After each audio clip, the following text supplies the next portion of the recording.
Hey everybody, and welcome back to Northwest Craftsman. Today we're going to be building that picture frame that you just saw. The majority of the episode is going to be me doing the project without providing a lot of feedback, and then at the tail end of the video I'll talk over how I built the frame, how I designed it, what are some of the things that you need to take into account when you're designing a picture frame, and then also talk about some of the things that I learned during this episode. At any rate, sit back, enjoy, and I'll see you guys at the end.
basic idea behind this picture frame was I had to fit an 18 by 24 inch poster, and so I started off with what the internal dimensions of my frame were going to need to be, and then I looked at the stock that I purchased and figured out how wide it was and tried to figure how much of a recess that I wanted to have. Here you go, how much of a recess that I wanted to have on the actual plane itself, and then also added a little bit of tolerance. I think I had accounted for a 3/8 of an inch coming in or a 1/2 inch coming in, and then instead of doing a 1/2 inch here, I ended up doing 9/16 to give myself a 1/16 of an inch all the way through, which I'm glad I did because it gave me a little bit of extra room for my glass. If I was going to do this over again and you know that your glass is going to be well seated on your ledge or on your shoulder, I'd go ahead and give yourself a little bit more space than even that. For the fingers, the type of joint that I used on this is kind of a combination between a cross lap and a half lap, and the cross lap just comes somewhere on the inside of a piece of wood, and a half lap would be just right on the corner, fully just sandwiched together. So basically cut each piece in half, sandwich it together, and let the glue do the work. I wanted something that was going to mechanically hold it in place, and so as you can see on these guys right here, the hanging direction is this direction. And so the cross members actually mechanically hold themselves in place right here. So you've got a little bit of the wood that's actually grabbing on and interfaced in with it. But that's how I did the joints, and that's how I wanted to do the joints with them. So I made that work. You can see the cross section right over here. One of the things that I neglected to look at is if you look at both of these cross sections, it's not quite accurate, because you'll notice if you go to the top end, you may have seen this earlier on, my shoulder pops out on this side. And I had accounted for that on this side because the shoulder was actually going to be interfacing with the piece of wood, but on the top and the bottom, I totally spaced the fact that I was going to have the shoulder pop out there. So I was looking at what I could have done for the joints in that area, and it would just have had to start over from the beginning, and I haven't quite thought out how I'd like to do that if I was going to do it again later. One of the upcoming videos that I would like to do is on a variety of the different types of joints that you can do in your corners so that you have an idea for what is mechanically stable, and then also probably do some strength testing of each one of those joints so that you can see how much weight would you expect each one of these to hold, or in comparison to one another, which ones are the strongest joints. If there's any specific joints that you guys are interested in having me test, go ahead and put it down in the comments, and I will make sure I add that to the list of the video. But otherwise, it turned out really great. I'm really excited about the way that it turned out, and I'm really excited about the finish on it. And of all the dry fit testing that I've done with the glass, it fits great. Okay, so that being the design, one of the things that I also wanted to talk about is what are some of the lessons that I've learned. And the first lesson that I learned is the Stanley No. 78 plane. This was the first time that I'd used it, and it's actually pretty difficult to use. It's not set up very nicely. The adjustment, the depth adjustment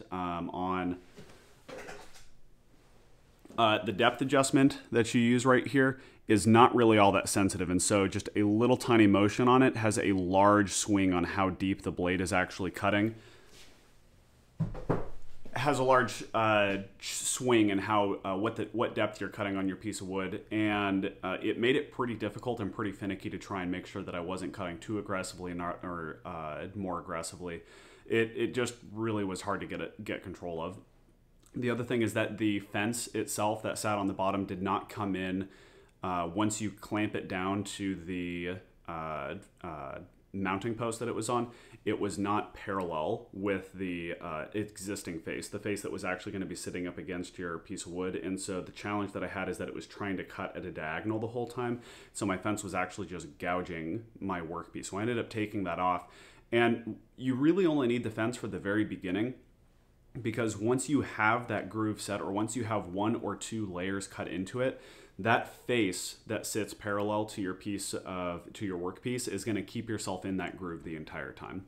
So it wasn't really my favorite tool to work with, but it's really one of the only things that can do it, and I don't quite have the chisel control to go through and do that entire groove with the chisel itself, but I may be looking to invest in a nicer rebate plane. All right, so the second thing that I learned was when you are setting on a rebate plane, when you're setting your blade in your, actually I'll just get it out.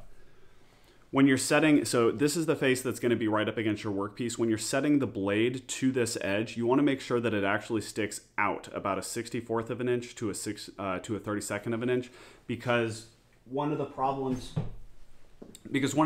that I ran into is if you have it inset ever so slightly, every single pass you cut is going to slowly march it one direction further to the left, and what I ended up getting was something like an inverted corner round. I can't remember what the name of that piece of molding is, but it started to do this, and it started to slowly move me away from the wall. And so what I had to do is actually put it on the outboard side just a hair and then keep going on that same level just so that I could get it worked back to the wall. But it never really truly goes back until you then tilt your plane 90 degrees and try and get that side. You probably saw me do that a couple of times during this episode to try and make sure that this was square and this was square right here. So that's one of the things that you can do, but make sure your blade sticks out just a little bit. The third thing that I learned was, or not really learned, this is more a tip that I learned when I was down in Mexico, but you want to make sure that your picture frame is square because your glass is going to be square coming in, and you want to make sure that all your pieces are square. And a really quick and easy way to make sure that it is square, if all of your joints are not forcing it to be square, because if you're like me, your tolerances are a little bit looser, and it's sometimes difficult to get everything square and perfect the first time. What you can do is measure the diagonals, and here I'll actually show you what that looks like. If you measure the diagonals from here to here and then from this corner to that corner, they should be exactly the same length. And if they aren't the same length, you want to take the longer side and squeeze it in because that will cause this one to get longer. But if both of those are square, that means that everything is lined up and you've got 90-degree corners in here. If you would like to go through and do the math Pythagorean's theorem with the same lengths on either side and making sure that your hypotenuse is the same length will actually get you there.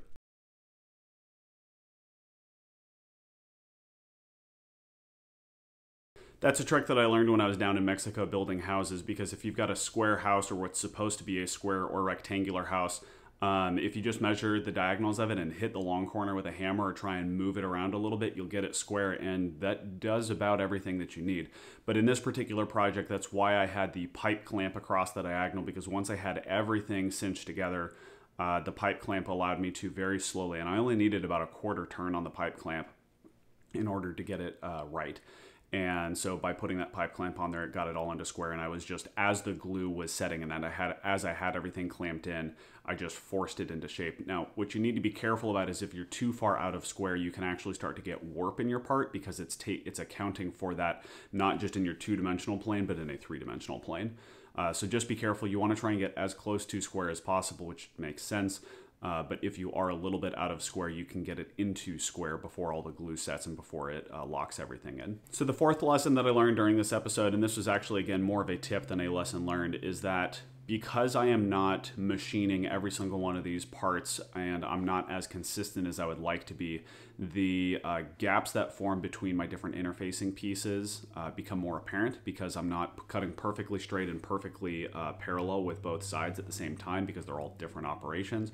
One of the tricks that I had learned for this is if you take some of the sawdust from the parts that you're working on and some wood glue, you can form a paste with it, and then you can fill those gaps. And on mine, it worked pretty well. Here's a look at those. So you can see that this used to be a gap right here, but if you look really closely, you can see it. But from a distance, if you're all the way back here, it's a lot less noticeable.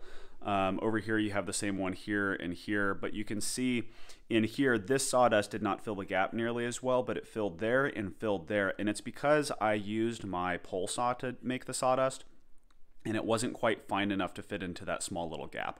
And so what I would do next time is sand your piece first, because you can do all of the sanding and then gather some of that sawdust and fill the gaps with it. Let it sit, do one more sand job to finish off that face, and then you can go through and finish your piece.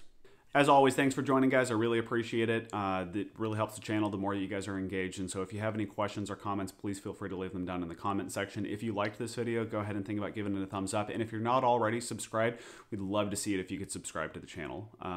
This should be posted on the day after Thanksgiving, so I hope that all of you had an excellent Thanksgiving and enjoyed lots of time with family and friends. If you celebrate Thanksgiving in the countries that you are in, because I know that we've got a few viewers that are outside of the United States. At any rate, thanks again, guys, for joining. I really appreciate it. Follow us on Instagram, follow us on Facebook, and we'll see you for the next episode. Have a great one. Bye.